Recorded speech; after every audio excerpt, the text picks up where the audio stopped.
नमस्कार, माता जी को नमस्कार, चौहान साहब को नमस्कार, सब साधकों को मेरा हार्डी नमस्कार। मेरा नाम है दीपक पारेख। मैं आ रहा हूँ मुंबई से। वैसे मैं रहता हूँ अमेरिका में काफ़ी 55 साल हो गए। तो मैं बहुत लकी मैं बहुत मेरी पर्सनल लाइफ को बहुत लकी समझता हूँ, क्योंकि मैं पला बड़ा हुआ मेरी ग्रैंड मदर के साथ। मेरी ग्रैंड मदर बहुत ही धार्मिक थी, तो उनके हिसाब से मुझे काफ़ी संतों का समागम हुआ, काफ़ी संतों के साथ रहने रहने को भी मिल गया। आप शायद नहीं पहचाने होंगे, लेकिन वो संतों काफ़ी गुजरात के संत भी थे। डोंगरे महाराज, रणछोड़ राय महाराज, फिर स्वामी मुक्तानंद महाराज, रंग अवधूत महाराज, काफ़ी इवन योगी जी महाराज मेरे हमारे घर पे आए थे। मेरी ग्रैंड मदर बहुत ही धार्मिक थी। वो जो भी दान करती थी, लेफ्ट हैंड को पता नहीं चलता था राइट हैंड में क्या किया उसने। तो और हर हर एकादशी को बहुत बड़ा भजन मंडल चलाती थी। तो मेरे मेरे को भी साथ में ले जाती थी, तो मुझे भी थोड़ा कुछ भजन सीखने को आया, लेकिन मैं कभी ना नहीं बोलता था। वो मैं उसका पैर नहीं दबाऊंगा तब वो सोएगी नहीं, तो हर रोज रात को मैं उसको 1-2 घंटा उसका पैर दबाता था, तो उसका बहुत ही आशीर्वाद मुझे मिला। तो जब भी मेरा अमेरिका जाने को स्टडी के लिए जाना जाना पड़ा, तो वो बेचारी बहुत अपसेट हो गई कि हम लोग जॉइंट फैमिली में थे। हम लोग 21 लोग थे बंगले में। मेरे चाचा के बच्चे, मेरे पिताजी के, हम लोग भाई बहनें, और काका और दो फोइस, और काफ़ी लोग थे हम घर में। तो घर में एक डिसिप्लिन था कि और बाहर मूवी देखने को ये सब बैड हैबिट्स अलाउड नहीं था। कुछ चिकलेट्स ये वो लाने को अलाउड नहीं था। सब अभी अभी तक मैंने चाय लाइफ में कभी पी नहीं हुई थी। जब भी मैं अमेरिका गया था, अभी भी चाय नहीं पीता हूँ, तो लेकिन वैसे ही डिसिप्लिन था घर में कि भाई जो भी ग्रैंडफादर वो यंग एज में चले गए थे। मैंने हार्डली देखा, मैं 6-7 साल का होगा। तो ग्रैंड मदर वो इंचार्ज, ये वो सारा घर का इंचार्ज थी। वो जो बोलेंगे वो ही होगा घर में, कुछ दूसरा कुछ हो नहीं सकता।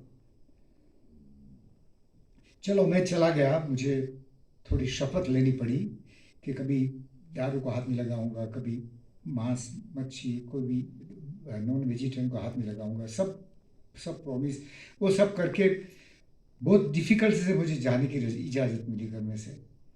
लेकिन मैं चला गया। फिर वहाँ स्टडीज़ किया, 9-10 साल स्टडीज़ किया। बाद में इंडिया आके जो मैं पिताजी को बोला, जहाँ ग्रैंड मदर हैप्पी होगी उसके साथ मैं शादी करूँगा। इवन मैं अमेरिका गया तो मुझे कुछ फ़र्क नहीं पड़ता। मेरे को ग्रैंड मदर को मुझे हैप्पी करना है, बस वो मेरी ख्वाहिश थी। तो मेरे दूसरे दो भैया ने आउट ऑफ हमारी कम्युनिटी से मैरिज कर लिया, लेकिन मुझे चांस मिला तो जो जहाँ ग्रैंड मदर हैप्पी थी हमारी कम्युनिटी में, वहाँ मैंने वहीं शादी की। तो लकी था, मैं बहुत बहुत ही लकी था। तो जो लड़के के साथ शादी किया, तो अमेरिका वो आई। मुझे बोलता है मुझे चाय बना के दे दो। मैं बोला मैं तो चाय पे भी पीता हूँ, मैं कहता खाना बना के दे सकता हूँ, लेकिन मैं चाय भाई तो मैं कुछ पीता भी नहीं। तो फिर क्योंकि उसने कभी चाय मैंने घर में कुकिंग नहीं किया था कभी। वो सारे खानदान की थी, तो वो उसके पिताजी डर रहे थे कि जो उसको किचन में काम कराएंगे और बर्न हो जाएगा तो उसके साथ शादी नहीं होगा। तो वो इसके लिए उसको कभी घर में काम करने को नहीं दिया। कब से करे उसका अनुभव भी तो नहीं सुना हाँ, मुझे। तो वो क्या हुआ कि हम 30 साल मैरिड थे, और 6-7 कंट्रीज में काम किया। हमने ऑल ओवर द वर्ल्ड हमने काम किया। ऑल ऑफ अ सडन जब भी टाइम आया कि मैंने, वो बेचारी कभी कंप्लेन नहीं की, कि टाइम ऐसा आया तो मैंने उसको बताया कि भाई तू ड्राइवर सीट पे आ जा, मैं तेरे पीछे पीछे आ रहा हूँ, तो जो भी बोलेगी वो हम करेंगे। अनफॉर्चुनेटली उसको ओवेरियन कैंसर डिटेक्ट हुआ। तो मैं तो सोच नहीं सकता उसको उसको कैसे हम सब जगह में साथ में रहे, सब जगह साथ में गए, सेम खाना खाया, साउथ अमेरिका गए कि सऊदी अरेबिया गए कि यूरोप गए, जहाँ भी हमने सबसे। तो उसको क्यों हुआ, मुझे क्यों नहीं हुआ? मैं वो रिसर्च में मैं चला गया। तो पहले जब ही कैंसर डिटेक्ट हुआ तो डॉक्टर ने उसको बताया कि maximum you have 4 months to live. लेकिन वो तो फाइटर थी, शी वॉज अ फाइटर। तो she says when she got really upset, she started crying. She said, "Why, doctor? Is just give me 4 months." I said, "I have no idea, but हम कुछ करेंगे, we should do something." So doctor says it's spreading. It's a very fast-growing cancer. So what you must do is to get it operated, and then we would go with a chemo and radiations. So मैं बोला ठीक है, we have to do. मैंने उसको बोला कि तू ये सब कर, लेकिन ऑल्टरनेट मेडिसिन भी प्रैक्टिस कर, क्योंकि कीमो में क्या होता है कि it kills your cancer cells but it also kills your white cells and red cells both. So तो लेकिन वो बोलती है कि नहीं, मेरा डॉक्टर मेरा भगवान है, whatever he says that's what I am going to do, I don't care what you believe in. अब उसके साथ ये कंडीशन में आर्ग्यू भी कैसे करे उसको?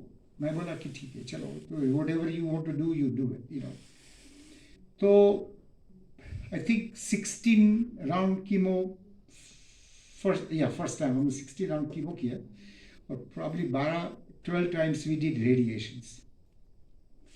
तो जब ये PET scan हुआ, doctor said you are cancer free. हम बोला क्या बड़ी बात है। तो we celebrated, we went on a cruise and ये वो, our sister came from India and we just celebrated. But what we did not know, if your cells, good cells, defense cells are killed, if they are dead, you have no defense system in your body. तो उसमें कुछ defence system में zero था।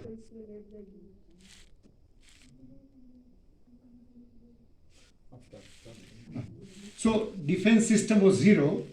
So in fact, I accepted a very big project, and we already made a offer to buy a big house and ready to move.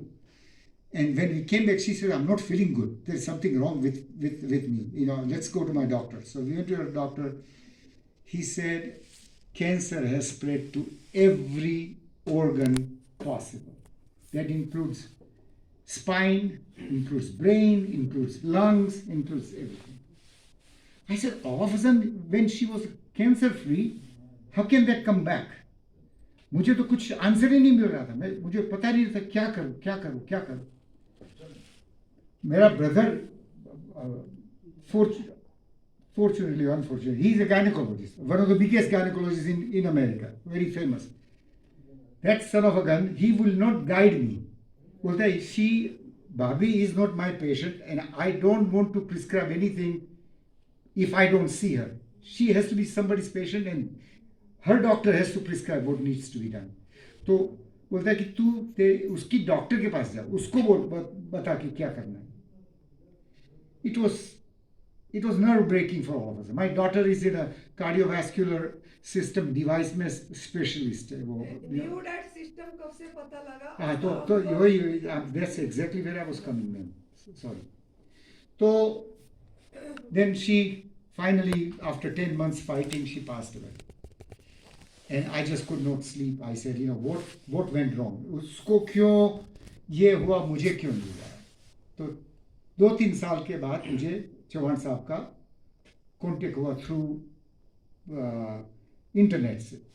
फिर मैंने उसको phone किया, जो चौहान साहब फर्स्ट टाइम अमेरिका आ रहे थे, तो उनके जो स्पॉन्सर थे उसके साथ बात हुई। तो मुझे बताया गया कि देखो, हम सब जगह अमेरिका में तो कर रहे हैं NDS, अभी आप कैलिफोर्निया में करो। मैं बोला मुझे कुछ NDS का पता नहीं। बोलता तू चिंता मत करो, हम आपको सब गाइड करेंगे। मैं तो ठीक है, चौहान साहब से बात हुई, मैंने उसका पहले कैंप लगाया वहाँ कैलिफोर्निया में 5 दिन का।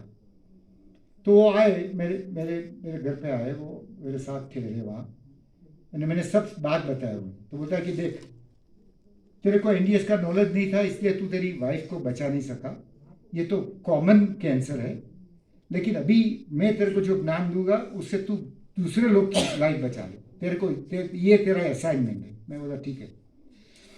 वो सक्सेस हो गया मेरा, वो एनडीएस सक्सेस हो गया। 12 और 14 में स्टार्ट किया था, वो सक्सेस हो गया। बाद में हम लोग सारे, मैं उनके साथ सारा घूमा अमेरिका में अलग अलग जगह पे। फिर एक दिन उसका फ़ोन आया मुझे कि दीपक भैया, वो मेरे को काफ़ी डांटते थे क्योंकि मैं अमेरिका में की तो वो लाइफ है कि सुबह उठ के एक्सरसाइज करने जाना है, जिम में जाना है। मुझे बहुत डांटा, जिम नहीं, मैं तो तेरा बॉडी में 100 साल तक मजबूत रखूंगा, लेकिन जिम में जाके तू तेरा मसल सब यूज़ कर लेगा तो वो मेरी जिम्मेदारी नहीं है। वो तेरे को, तो तू मत कर एक्सरसाइज, चलने को जा, चलना है तो चल, बट लेकिन एक्सरसाइज मत कर। उसका फ़ोन आया मुझे कि मेरी सूरत में 10 दिन की शिविर चल रही है, चलने वाली है, तू वहाँ आ जा। मैं बोला क्यों? बोला कि तेरे को डायबिटीज़ का प्रॉब्लम है। मैं बोला यस, डायबिटीज़ का प्रॉब्लम है, मेरा D3 कम है, और ब्लड प्रेशर है थोड़ा। तो बोला तू आ जाए। तो मैं गया। तो मैं थोड़ा इंजीनियर हूँ तो थोड़ा साइंटिफिक अप्रोच लेना पड़ेगा। तो मैंने पहले ब्लड टेस्ट करवाया, सारा लिपिड इंडेक्स करवाया। तो बोला कि हम लोग 450 लोग थे वहाँ सेमिनार में, तो उसने 10 लोग को 15 लोग को खड़ा किया, मुझे भी खड़ा किया। बोला कि तेरे को आज से गन्ने के जूस पे लेना। मैं बोला नहीं, मेरी सारी फैमिली को डायबिटीज़ है, मैं गन्ने का जूस 40 साल तक मैंने पिया नहीं, मेरे को नहीं चाहिए गन्ने का जूस में। बोलता थे मेरे पे भरोसा है कि नहीं है? मैंने बोला है, आपके पर तो पूरा भरोसा है। तू आज लीडर है, तू गन्ने का जूस का सबका लीडर है। तू, मैं कितना पीऊँ? बोला जितना पिए। पहला ग्लास पिया, बहुत अच्छा लगा। दूसरा ग्लास पिया तो और भी अच्छा लगा। 14 ग्लास पी लिया और सब लोग ने पिया, मैं तो अकेले नहीं था, हम लोग काफ़ी लोग थे। तो बोलता है आज से पहले ग्रीन जूस, बाद में गन्ने का जूस, सारा भी, बस दूसरा कुछ नहीं देना। मैं बोला मैं मर जाऊंगा, ये शुगर में, डायबिटीज में मर जाऊंगा, कुछ नहीं, तुझे कुछ नहीं होने वाला। चलो वो चलते रहा। फिर 3 दिन के बाद चौहान जी आए, मुझे बताया कि दीपू भाई अभी एक निर्जला करना है। मैं बोला निर्जला लाइफ में नहीं किया सर, मुझे माफ़ करो। तो बोले कि नहीं, तेरे को भूख लगेगी तो मैं खुद जूस लेके तेरे रूम में आऊँगा, मैं खुद जूस बना के तुझे लेके जाऊँ। मैं बोला ठीक है। तो वो दिन किया। नेक्स्ट डे मॉर्निंग इतना एनर्जी आ गया, हम 50 लोग 2 किलोमीटर चल के आए, इतनी एनर्जी आ गई सब लोग को, इतनी एनर्जी आ गई, पता नहीं कहाँ से एनर्जी आ गई। हम तो कुछ पानी भी नहीं पिया, खाए भी नहीं, पर लेकिन एनीमक 3 दफ़े करते थे हम लोग। तो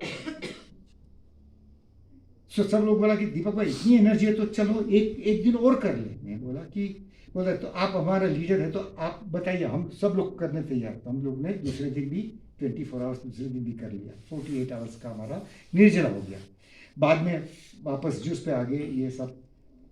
जैसी शिविर खत्म हुई, मैं बोला मेरे को ब्लड टेस्ट करना है। मैंने वो टेक्नीशियन को बुलाया, ब्लड टेस्ट किया। मेरी fasting sugar I 56 and after sugar I 96। मैं तो कुछ बिलीव नहीं कर रहा था, ऐसी कैसे पॉसिबल है? शुगर का जूस पीने के बाद ये कैसे हो सकता है? तो रिजल्ट बहुत ही अच्छा, एंड बाकी की सब लिमिट्स सब मिडल में आ गई, everything was in the centre.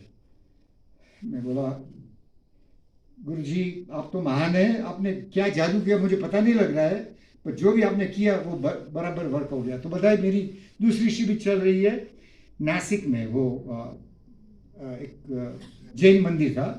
तो बोलता कि तू मेरे साथ वहाँ भी चल। तो मैं बोला चलो ठीक है। तो मैंने दूसरी 10 दिन की शिविर उनके साथ की, काफ़ी वजन भी बढ़ गया।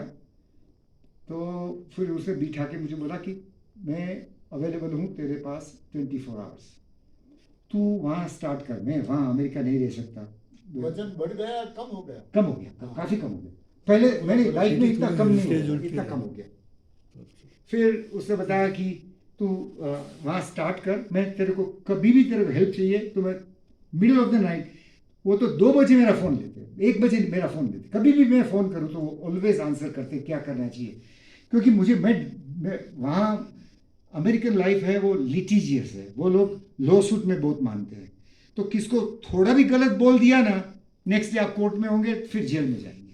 तो वहाँ बोलना बहुत ही बहुत ही कठिन है। मेरे मेरे सेमिनार में काफ़ी लोग लॉयर्स भी आते हैं, डॉक्टर्स भी आते हैं, सर्जन्स भी आते हैं। तो तब से मैं वहाँ स्टार्ट कर दिया। एंड ये टाइम तो मेरे को यहाँ आना था, तो मैंने बोला कि माता जी के आश्रम, तो बोला मुझे माता जी के आश्रम में तू मिल ले। मैं क्यों, तो बोला तू देख ले, तेरे सब फॉलोअर्स है वो इंडियन है लेकिन अमेरिकन इंडियन है, वो लोग काफ़ी सालों से अमेरिका रहते हैं ना, तो वो लोग को ये फैसिलिटी अच्छी लगेगी कि नहीं। उसने मैंने यहाँ आए थे लास्ट टाइम, फिर सब दिखाया उसने वीडियो में, मुझे लाइव दिखाया मुझे। तो बोलता कि नहीं ये भी सफिशिएंट है, तू यहाँ आके देख के जा, बाद में तू डिसाइड करके किसको लाना है कि नहीं लाना है, क्या करना है तेरे को। मैं बोला ठीक है। तो फिर मैं यहाँ के गुरु जी को के दर्शन के लिए यहाँ गया, और मेरे को भी ये स्किन का प्रॉब्लम था। 2-3 मिस्टेक्स मैंने यहाँ की, वो आपको किसको भी करना नहीं चाहिए। मैं वहाँ सबके पास में निर्जला करवाता हूँ, लेकिन कैसे करवाता हूँ, पहले वीक में 24 आवर्स, दूसरे वीक में 48 आवर्स, थर्ड वीक में 72 आवर्स, एंड फोर्थ वीक में 96 आवर्स का निर्जला करवाता हूँ। यहाँ माता जी का आशीर्वाद इतना था, इतना प्रेम था, मैं बोला कि मैंने तो 96 आवर्स तो किया है, तो what is a big deal, मैं तो कर सकता हूँ। माता जी ने मुझे बार बार बोला कि तू पहले रसार पर आ जा, रसार से फिर एक दिन निर्जला कर, बाद में रसार, बाद में निर्जला। मैंने पहले आने के बाद ही पहले दफे 4 दिन कर लिया। तो क्या हो रहा था, और फिर रसार पे चला गया एक दिन, फिर 5 दिन कर दिया। तो क्या हो गया, मेरा स्टमक एसिड ज़्यादा बनाने लगा, लेकिन बॉडी वॉज नॉट रेडी। इतना पेन होता, रात को सोने को नहीं आता था, मुझे लगा मेरी जान चली जा रही, इतना पेन होता था। मेरी मिस्टेक। माता जी ने तो मुझे सही बताया था, मैं स्टूपिड था, मैं फॉलो नहीं कर रहा था। और दूसरी चीज़ वो थी कि मैं कभी 30 साल से मैं कभी जमीन पे बैठा नहीं हूँ, वो अपना सुखासन में। तो मैं सब लोग बैठते हैं, मैं क्या कम हूँ, मैं भी बैठूंगा।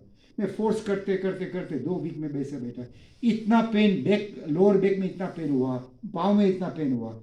बाद में मुझे लगा कि मेरे को मेरी लिमिट समझनी चाहिए। बॉडी पे फोर्स करनी, कोई भी चीज़ फोर्स करने की जरूरत नहीं है। आप बैठने की तो क्या करना चाहिए था आइडियली, कि कुर्सी पर बैठो, 10 मिनट नीचे बैठो, बाद में कुर्सी पर बैठो, बाद में। मैंने ऐसा नहीं किया, तो मैंने सफ़र किया। अच्छा, मुझे थोड़ा ये सोराइसिस का प्रॉब्लम, स्किन का। माता जी बताया कि सन में बैठो, गुरुजी ऑलवेज बताते हैं कि सन में बैठो। तो मेरा सोराइसिस काफ़ी ऑलमोस्ट 50% चला गया। तो मैंने जो मिस्टेक किया आपको नहीं करना चाहिए, लेकिन काफ़ी। और गुरुजी ने दूसरी चीज़ ये वो बताई कि तेरे को जहाँ से भी फ़ोन आएगा, ऑस्ट्रेलिया से आता है, न्यूजीलैंड से, जो भी तेरे को NDS की हेल्प मांग रहा है ना, उसको ना मत। ये टेरिटोरी नहीं है, ये किंगडम नहीं है कि भाई ये लोग को ही तू हेल्प करेगा, इसको नहीं हेल्प करेगा। क्योंकि मुझे पता नहीं था NDS का बहुत बड़ा, अमेरिका में तो बहुत बड़ा नेटवर्क है, बहुत बड़ा। हर एक सिटी में गुरुजी के शिष्य है जो वहाँ का सेंटर चला रहे हैं। मैं तो खाली कैलिफोर्निया श्रीमित हूँ, लेकिन मैंने उसको बोला कि लोग वीडियो देख के मुझे फ़ोन कर रहे हैं तो क्या करूँ। तो बोला जो भी तेरे को फ़ोन करेगा उसको हेल्प करना। बस हम लोग निःशुल्क शिविर कर रहे हैं वहाँ, हम पैसे एक भी नहीं लेते। पैसे उसके ऑटोमेटिक आ जाते हैं, हमको किसके पास मांगना नहीं पड़ता है। पर हमारी शिविर माता जी की जैसी ऑर्गेनाइज है, हम तो खाली एक दिन की शिविर करते हैं और फिर सबको खाना खिलाते हैं, बस दूसरा कुछ करते हैं।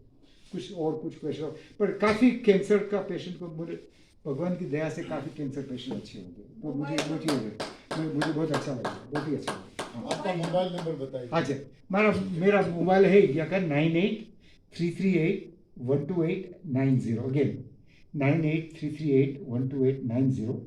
US का नंबर है 01949521100। 949521100। Thank you. नमस्कार। कुछ क्वेश्चन हो तो पूछो, तो है, then I will have answer you.